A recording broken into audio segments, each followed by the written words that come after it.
Welcome to the Human Capital Innovations Podcast. We're your source for personal, professional, and organizational growth and development, where we share original research, explore industry trends, and interview executives and thought leaders from across the globe. We hope you join us often for practitioner-oriented content around all things related to leadership, HR, talent management, organizational development, and change management. Maximize your personal and organizational potential with Human Capital Innovations Podcast. Do you enjoy the Human Capital Innovations Podcast? Please subscribe, leave a review, comment, share, and consider supporting the podcast on Patreon, even at the producer and sponsorship levels.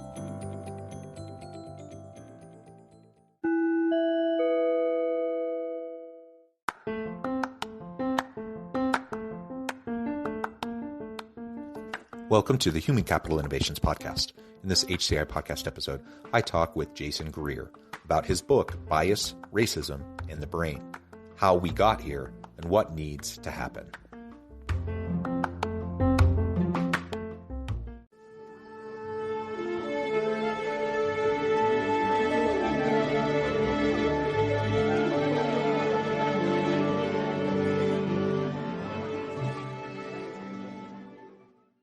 Jason Greer, welcome to the Human Capital Innovations Podcast.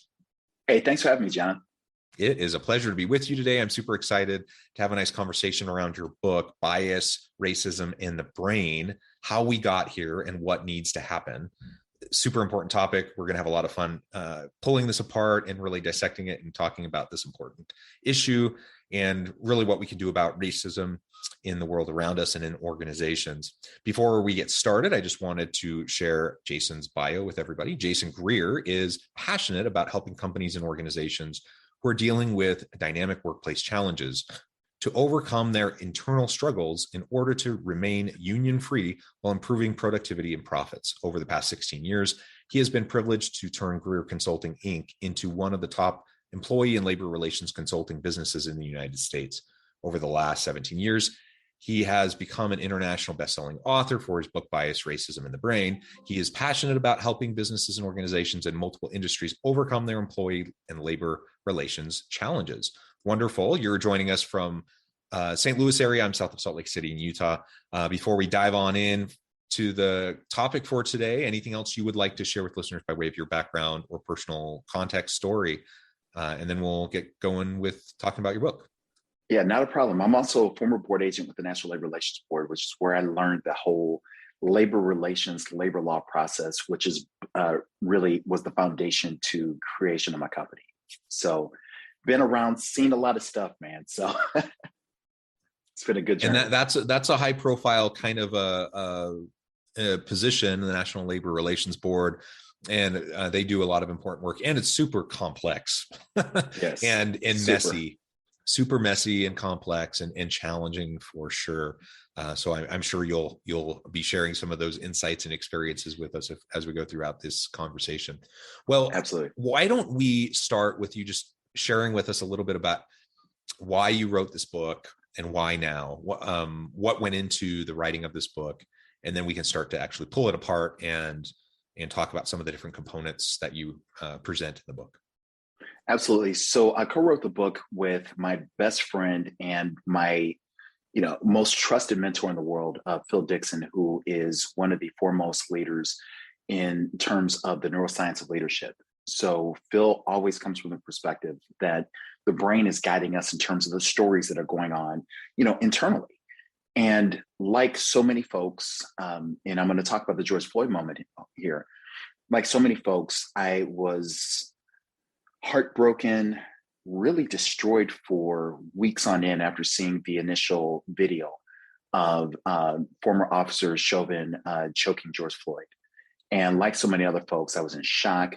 But I don't know if I was in shock as much about what happened, because there are this string of just videos that have been going on for years of African-American people dying at the hands of police officers. But I think what I was shocked by was the way that this particular video seemed to resonate across, races, across geographic borders. I mean, you just see people from around the world who were literally caught off guard by the severity of this. So I remember talking to Phil as this George Floyd moment really started to matriculate into the Black Lives Matter protests and protests that were happening around the country, if not around the world. And I was asking the bigger question of what can I do? Because like so many African Americans, we were being inundated by calls from very well-meaning friends, associates, people that in the case of my wife and I, that we went to church with, who were asking the question of what can they do to be a part of this conversation. I remember calling Phil and I said, Phil, it's one thing to go and speak to people, to speak to organizations about this.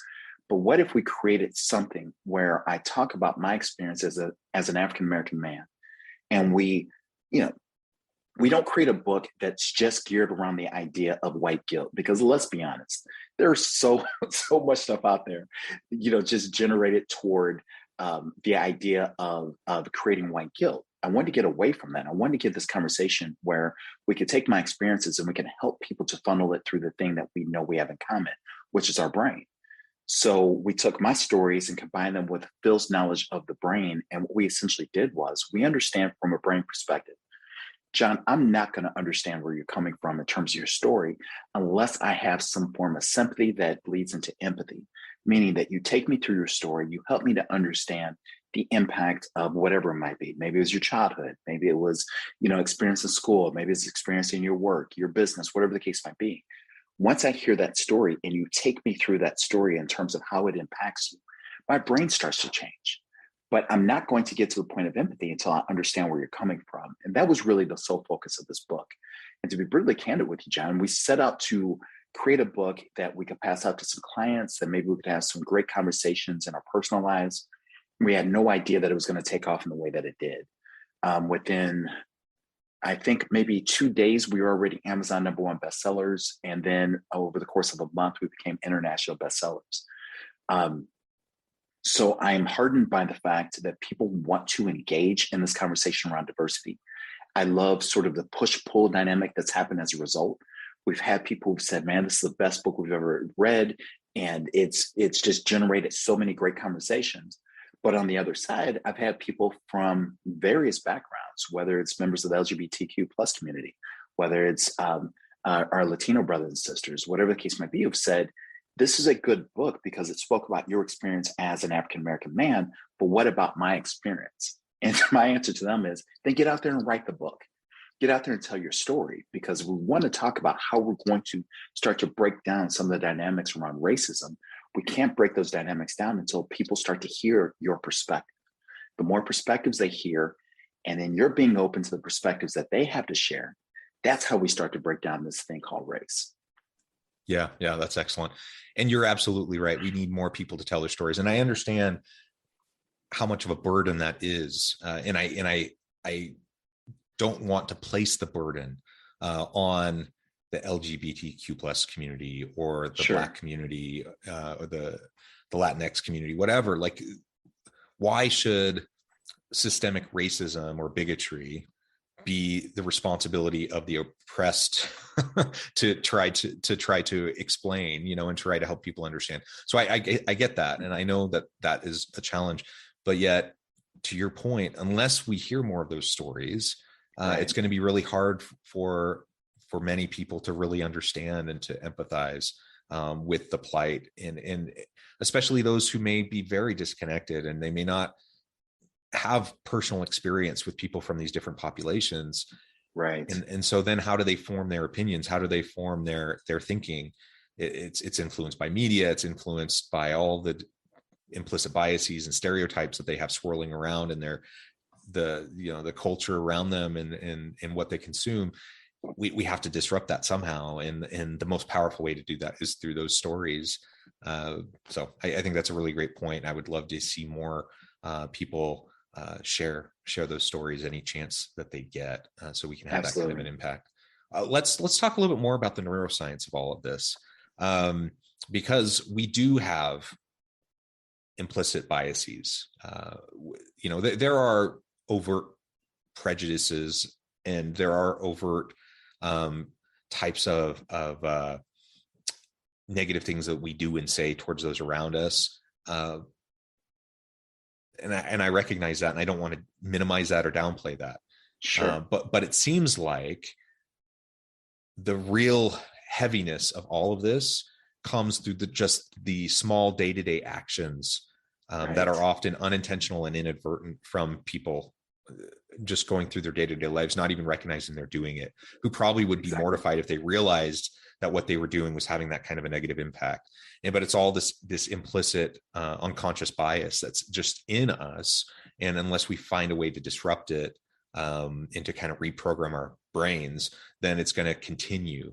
And it's going to continue to influence how we set up the policies, practices, and procedures, the systems within organizations, within communities, and we're just going to continue to perpetuate the problems. So tell us a little bit more about the neuroscience of this, especially as it relates to bias, and what we can do about disrupting that. Yeah, not a problem. So I'm going to say one thing that I think often gets neglected, if not just completely ignored, as we talk about bias. Bias is actually a very good thing. Look, our brains are designed, and when we talk about neuroscience, I'm just going to go ahead and encapsulate this in one basic term called the brain. The brain itself is a safety mechanism, because consider this. You're on the outside of Utah, I'm on the outskirts of St. Louis, and yet we're sitting here having this conversation, and this would, through Zoom, this would not have been possible 50, 60 years ago. It would have been the stuff of science fiction. Society in itself has evolved to the point where we are one and the same with technology. We can definitely agree with that. But on the other side, the one thing that has not evolved is our brains, because our brains still believe that we are walking around in the day and age of our ancestors. And the way that our ancestors governed their lives, it was based around living amongst people who were considered to be part of your clan, which from a neuroscience standpoint, from a brain standpoint, are called your in-group. When I'm in the presence of my in-group is anybody who looks like me, talks like me, thinks like me. John, therefore they're me. I get the dopamine effect that courses through my brain, courses through my body when I'm in the presence of people who are just like me, because it's a matter of survival. Because those people who are just like me are going to be responsible for helping me to get food. They're going to protect my physical self. They're going to protect that of my family. I feel good when I'm in the presence of people who are just like me. But on the other side of that, when you come into when you interact with people who aren't like you, this is what we call our out group.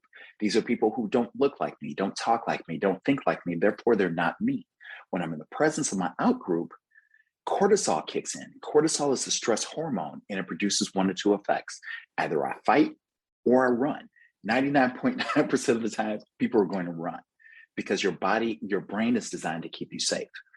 The challenge is that when we talk about bias, it's our biases that have been built within our brain over the millennia that in effect keeps us safe. The problem is your brain is a liar, because your brain is consistently telling you a story about the outside world that might not be true. Your brain thinks that the saber-toothed tiger is somewhere lurking around the corner and it's going to jump out, it's going to grab you. But there's no saber-toothed tiger anymore. We know that, but the brain doesn't recognize that. So the challenge comes in that these biases that we have in our brains, look, they're governed according to what your brain deems as the primary story that's going to keep you safe. So you will have somebody, I'll give you an example. So I'm 6'3", 275 pounds, big dude, weightlifter. I just exist, right? And when I say I just exist, I'm not always aware of my size relative to other people. One particular day, I'm walking through Walmart. I'll never forget this. And I'm John, have you ever heard of the term called the clutch? Are you familiar with that? Yeah. So the clutch is basically this. And it's been my existence since I was 11, 12 years old, as far as what was conscious of. When I walk past women who, in many cases, happen to be white, they will clutch their purses when I walk past them, as though I'm going to steal their purse. I used to think that was just a matter of racism, that they didn't like Black people. But as I started to learn more about really what we call not unconscious bias, but our non-conscious bias, because we're not really aware of the things that are going on, yet our brains are always online 24/7. So our brains are aware of the story that it's telling us about the outside world. So when I walk past women who happen to be white and they clutch their purse, my first instinct is, well, they're racist.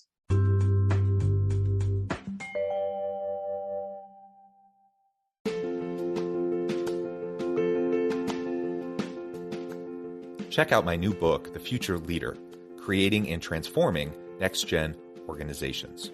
Stemming from 2 decades of professional experience and over 600 in-depth interviews with executives, thought leaders, and scholars from across the globe, The Future Leader will help you explore the ordinary, everyday actions that will help you to prepare to lead in the future of work, to respond to an uncertain future, and to produce extraordinary results for individuals, teams, and organizations.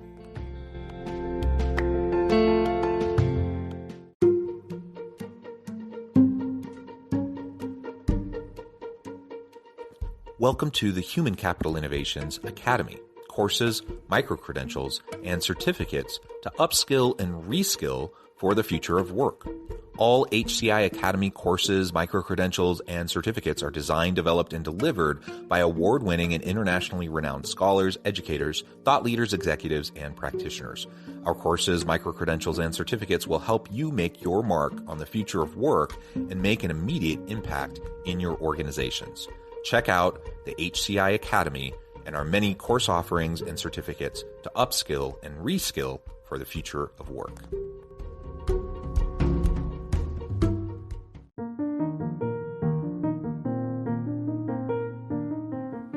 Check out our new weekly LinkedIn newsletter, Alchemizing Human Capital, exploring industry trends via original research and interviews with executives and thought leaders from across the globe. We look forward to having you join us.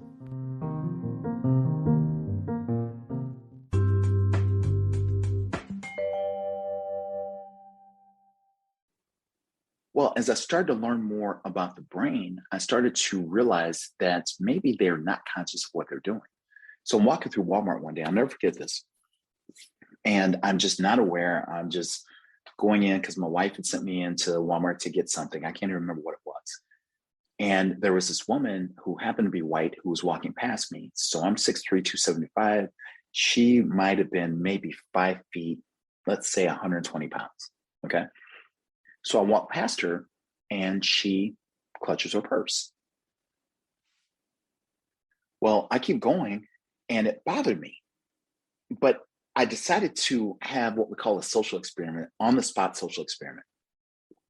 So I found her three aisles down and I walked up to her, just tapped her on her shoulder. She turned around and just said, "Ma'am, I'm not trying to bother you. I'm not trying to steal your purse," anything of that nature. "I just have a quick question for you." She goes, "What's that?" "Why is it that when I walk past you, you clutch your purse?" She goes, "I didn't clutch my purse." And I go, "No, ma'am, really, you clutched your purse when I walked past you. I saw it." She goes, "I didn't clutch my purse." I said, "Ma'am, I'm not trying to get argumentative with you," because at this point, her face is going red, her voice is raising. I wasn't trying to call any attention to us.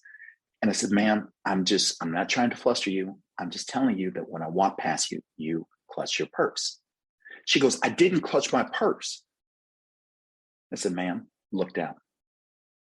She looks down and guess what she's doing, John? She's clutching her purse.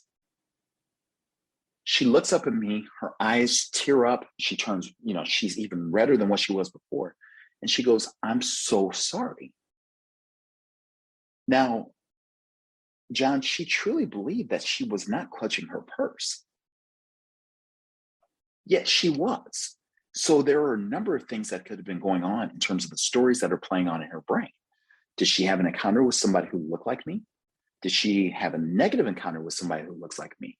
And therefore, she's put in a position where she needed to protect herself. These are the things that are at play on every, 24/7, 365 days. These are the stories that are going through our brains and we're not even aware of it. So when we talk about unconscious bias training, I think unconscious bias training in theory makes sense. But the reality is our brains are never offline. Our brains are on 24/7. So our brains are never unconscious because if you punch me and you knock me out, I'm offline. So that's why I say that when we talk about unconscious bias training, when we talk about unconscious bias, we need to refer that to more of a more actual term, which is non-conscious bias. I'm just not aware of the things that I'm doing. And it's really when we start having these discussions, when we're honest, when we're open with how we feel, then we start becoming more aware of our bias. Yeah, that's really helpful. And thank you for sharing that experience. Sure. Would you term that clutching as a microaggression? there's so many things that happen due to the non-conscious biases that we have going on that we may do or say unintentionally without real awareness that we're doing it. In my mind, that is a good example of a microaggression, but perhaps you have a different way of looking at it. I will tell you how it made me feel in the moment. Yes, it hurt my feelings. So I'll say that it was a microaggression. There are things that happen all the time. I think when we get into the idea of microaggressions, I think it really comes down to the impact that your behavior, whether you're aware of it or not, the impact that your behavior has on somebody else, right? Definitely microaggression. But there's another side of this, is that people of color and people who are deemed as minorities have been living with microaggressions for so long that it sort of becomes par for the course, right? And there are things that happen. I'll give you an example. My wife is a forensic scientist for a police department, for the state police. There are things that happen in her job that she got used to probably by age 10. So it might impact other people, but it doesn't necessarily impact her. There are things, look, I was a victim of cross burnings when I was 17 years old in 1991. And I'll never forget that the police department telling me and telling my parents, well, we don't think that this is the act of racist people, because we know these young men and we know them to be good, Christ-fearing, Christ-loving men. We just think that these are people who are they're a little frustrated because, you all are coming into the town and changing the complexion of the town. And change takes time. Now, he, in his heart of hearts, will tell you that he was only saying this because he was trying to make the situation better by giving us perspective about the people who were hurting us. But the reality was, they hurt us. You burnt crosses in protest of my family. That hurts. So I don't want to hear your explanation, right? But he, from his perspective, felt like he was trying to do the right thing by everybody. So it's just one of those things. Yeah. And I guess that reminds me of why it's so important for us to keep in mind. I mean, we can't fully understand our blind spots. That's why they're blind spots, right? Sure. But Absolutely. we can try to listen to people, and we can try to observe when what we do or say may hurt somebody. And whether it was our intention or not, we can proactively try to make restitution. We can try to apologize. We can, sincerely apologize for the pain that we may have caused. And so, I go throughout my day, and I'm sure that I do dumb things that are insensitive or hurt people's feelings in ways that I'm not even aware of. I hope that they'll come and talk to me about it. And if they do, I promise I'm going to try my very best to not get defensive, but to listen and to learn and to apologize and to try to make it right the best I can. And hopefully it can be, an opportunity to develop a deeper relationship with that person. Absolutely. But that is challenging, right? Because we do, like you said, we're hardwired towards this bias towards surrounding ourselves with people who are like us. We're hardwired to get defensive when people call us on something. We're hardwired in all these different ways that have served a purpose, in terms of evolutionary psychology, but in today's modern world may not be as beneficial. And it is what it is. So I have to be patient with myself. I have to be gracious and patient with others around me. Yes. But I also have to be committed to do the work to try to make things better and hold myself accountable. And so it doesn't, like, it's wonderful that you can have that grace to acknowledge the pain and say, I was deeply hurt by what these police officers told me, to acknowledge that, but also have the grace and the compassion and the patience to say, but I can also see that they were trying to diffuse the situation. They were trying the best way they knew how.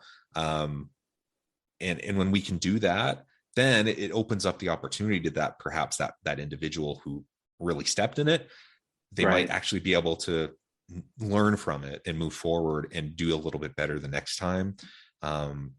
It's just such a challenging dynamic, and people are really struggle with this and are concerned about wading into these waters of trying to better understand diversity, equity, and inclusion, and trying to do better in their organizations.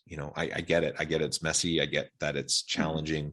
I get that, sometimes on both sides, you're going to feel taken advantage of or piled on or whatever. Like, I get that, but man, it doesn't take away the necessity, for us to really do the work. 100%, because it's scary work. Let's be real. It's loving work, but it's scary work. It's scary from the perspective that you don't want to say anything wrong.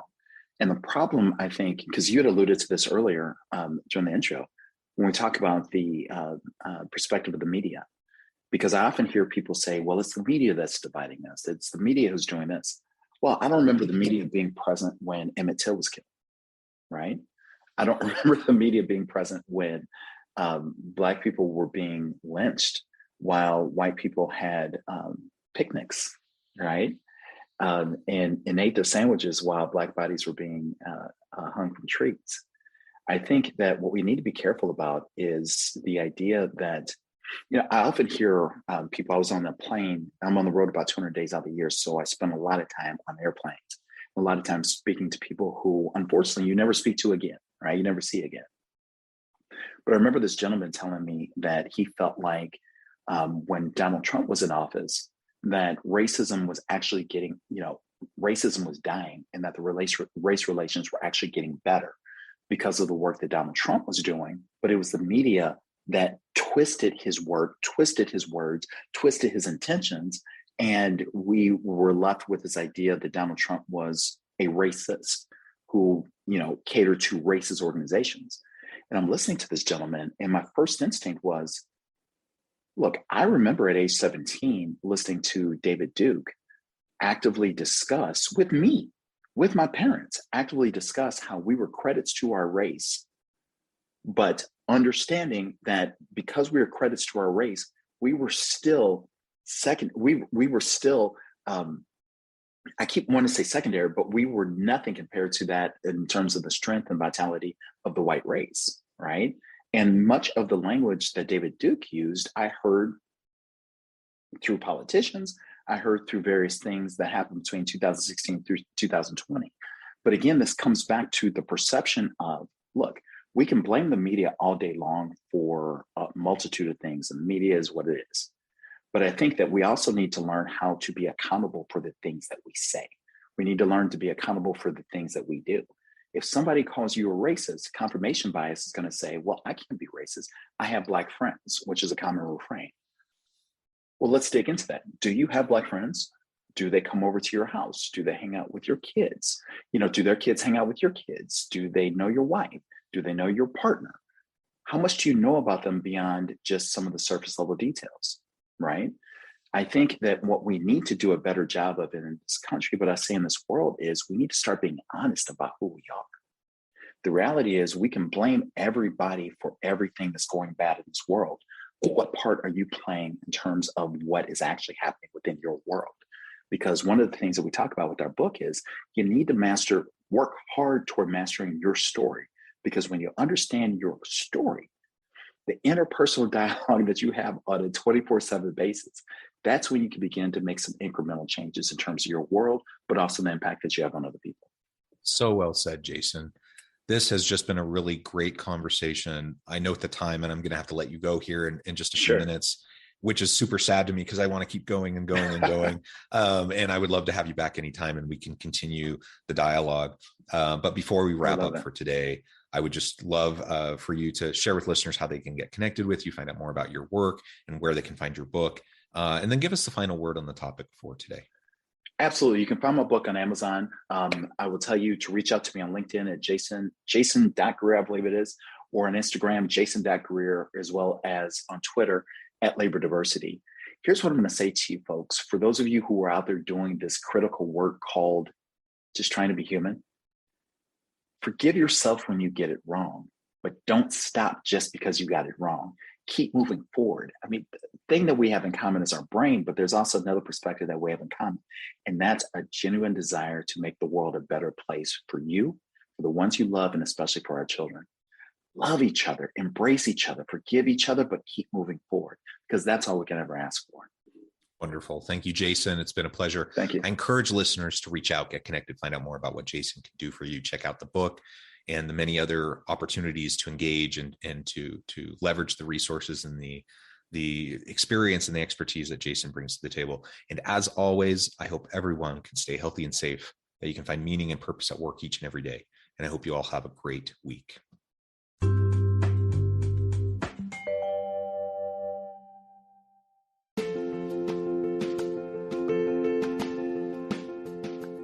Bluer Than Indigo Leadership, the journey of becoming a truly remarkable leader.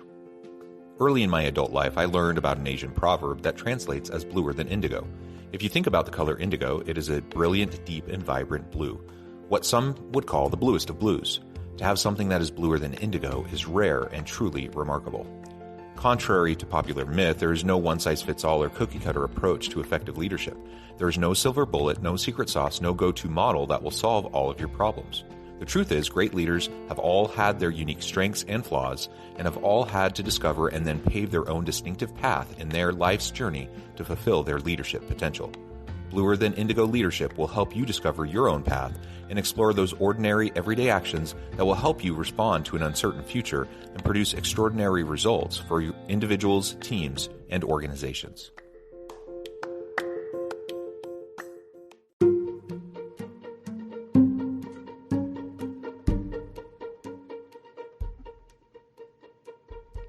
Check out Human Capital Innovations magazine, Human Capital Leadership. Human Capital Leadership is a free, interactive e-magazine with the mission to help individuals, leaders, and organizations find innovative approaches to maximize their human capital potential. We publish issues quarterly in August, November, February, and May. Take a look at the latest issue and let us know what you think.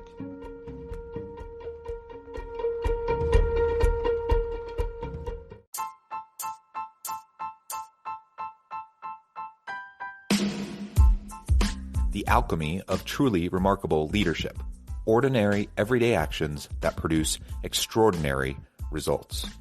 Consider how the nature of work has shifted over the past 50 years. With increased globalization, rapid technological advancement, and the shift in economic composition, the average job of today looks very different than the average job of 50 years ago. What will the jobs and organizations of tomorrow look like?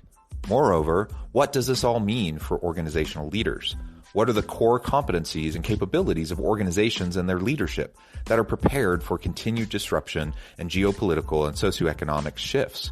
Regardless of what the future holds, increasingly, leaders need to be socially minded, data-driven, decisive, champions of talent, and disruptors of the traditional notions of leadership, teams, organizations, and work.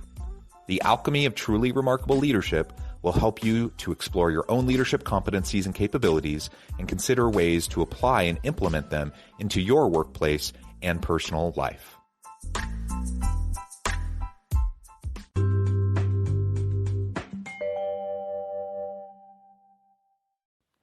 Do you enjoy the Human Capital Innovations podcast?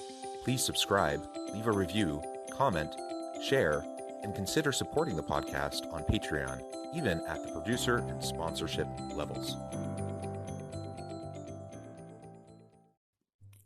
Thanks again for joining us for this episode of the Human Capital Innovations podcast. I hope you stay healthy and safe and that you have a great week.